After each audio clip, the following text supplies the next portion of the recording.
7:35, everybody. So wake up, alarm, and school bells will be ringing tomorrow as more than 1 million New York City students head back to class. An ongoing collaboration between education officials and the NYPD, really laying the groundwork for a safe school year ahead. Take a look. My team and I are in regular communication with Chancellor Banks and his managers. This coordination continues throughout our organizations between my commanding officers, his school principals. We share information about corridors that have historically presented challenges, and we're going to be out there to ensure that there are no issues.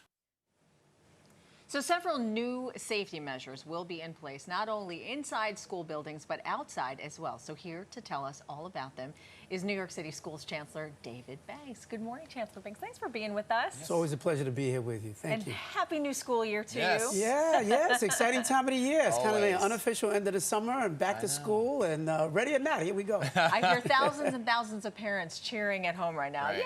Yay! But let's right. get down to it, though. Safety, obviously, a huge priority. Sure. A number of shooting incidents outside of school buildings and outside of school. We want to emphasize outside, not inside school That's right. buildings. But the NYPD, though, is setting up a new school safety, like a center, right? And where you can call in and a tip line as well of any kind of school-related incidents. Can you talk about that? Well, the tip line is being announced almost as we speak, really. Okay. That is going to be an opportunity, really, for students when they hear about issues of concern, relative to their own safety.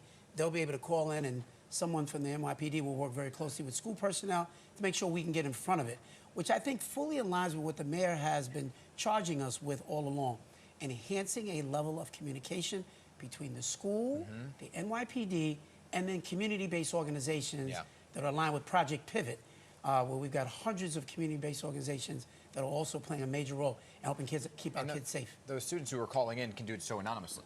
Absolutely. Right, In fact, that's the way we want them to do it. Right, because that's the whole thing, right? They don't want to be snitchy or whatever it may be, how they're viewed. Right. But I want to talk about some of the actual physical security measures in place, right? Adding a new buzzer system to certain schools and security cameras at the front entrance. A few schools have them. Will it be system-wide? Yeah, it's going to be absolutely system-wide. It's our door locking system.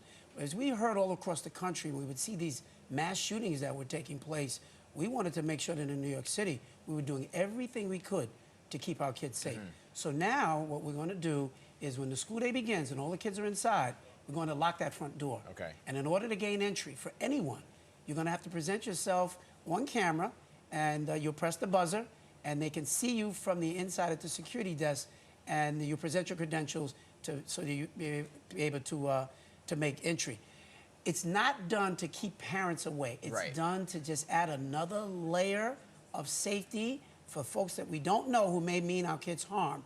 We're starting out with 744 elementary schools. We've already done over 100 schools. The rest of the elementary schools will be done by the spring, and at that point, we'll start with the middle schools and the high schools. So by this time next year, we will be done with all the schools in the city. You know, that'll be very comforting for a lot of families, for Absolutely. sure. So I want to talk to you about this, though, because last year, nearly 7,000 weapons were seized on school grounds, right? And the number of school safety officers has actually decreased since the pandemic. Are there plans to increase the number of school safety officers? Well, it's interesting, the numbers of school safety officers has always been over 5,000 pre-pandemic. Okay. When we came into office, it was just a little over 3,000. So it had gone down during the pandemic prior to this administration. We've cut that gap in half, and we have another 250 that are getting ready to go in October. And so we are enhancing the level and the numbers of school safety agents. They're a really important component to keeping our kids safe. We feel really good about that. As it relates to the weapons, we've not seen the use of weapons increase significantly in schools. Kids with weapons have been bringing them to keep themselves safe on their way to school and their way home from school. They feel a level of threat in the neighborhood. Right. That's been the challenge. That's why we've enhanced this level of communication with the NYPD. We want our kids to feel safe to and from school as well as being in school. What about crossing guards? We had Councilman Sean Abreu here from the Upper West Side talking about a crossing guard shortage. Is there a shortage, and what's being done about it? Yeah, well, that really comes through the NYPD. Okay. The school crossing guards are not hired by the chancellor per se, but they also play an important role. We are short in terms of those numbers. It's not a really high-paying job, and so it really makes it a challenge. to get the folks out, but the NYPD is working really hard at that. Yeah, you talk about that to and from school, kids feeling safe. There are more transit officers as well that are going to help with the kids getting to and from, right? Listen, I think what's most important is I have a regular communication with the police commissioner. Police Commissioner Caban and I have a great relationship. We talk regularly, but more importantly, the commanding officers of the precincts speak weekly with the principals in their district. Our superintendents are talking with the borough commanders. It's not meant to police our schools, but just to enhance communication. It's those tips. It's that little bit of information that allows us to get out in front of it and prevent issues from taking place in the first place. All right, safety is obviously a huge component to the school year, but so is the staff within the school, and that's teachers, right? Going into the school year, do you have enough teachers on the front lines to be in the classrooms? Yes, we do. Yeah, our numbers are in line with what they were even pre-pandemic.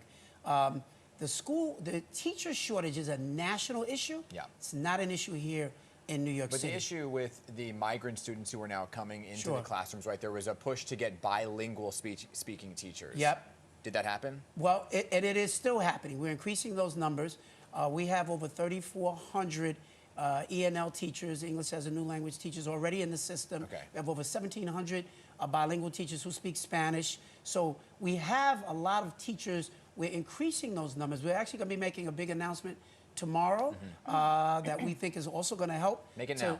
I'd love to make it now, Dan. Some folks would be really upset with me for doing it now. But suffice to say, we have paid very strong attention to this issue, and we've got another thing up our sleeve that we think is really going to help us. We'll be tuned in. But we're hearing that there are a lot of migrant students that are trying to enroll into school, but have still not been placed in schools, and it's partially because there isn't the staff to handle them and bilingual teachers. Yeah. Can you address that? Yeah, no, that's a bit of misinformation. Listen, since last year, we've taken in over 20,000 migrant students, over 20,000. And at the end of last school year, we had taken in about 18,500. So since this summer began, we've done about another 2,500. This is the time of the year where folks are lining up to get enrolled in schools. So you may see some long lines at our family intake centers, but that's really normal for this time of the year. We've brought in a couple of thousand just within the last few days. And so we're in a good place. Yeah. There's no panic at all. We're going to be fine. And you're going to still have kids even enrolling within the first few days of school, which is also normal. Okay. There was a talk of a possible school bus strike, right? That was averted for at least the first couple of days. There is a contingency plan with the Metro cards and the rideshare programs. We know that.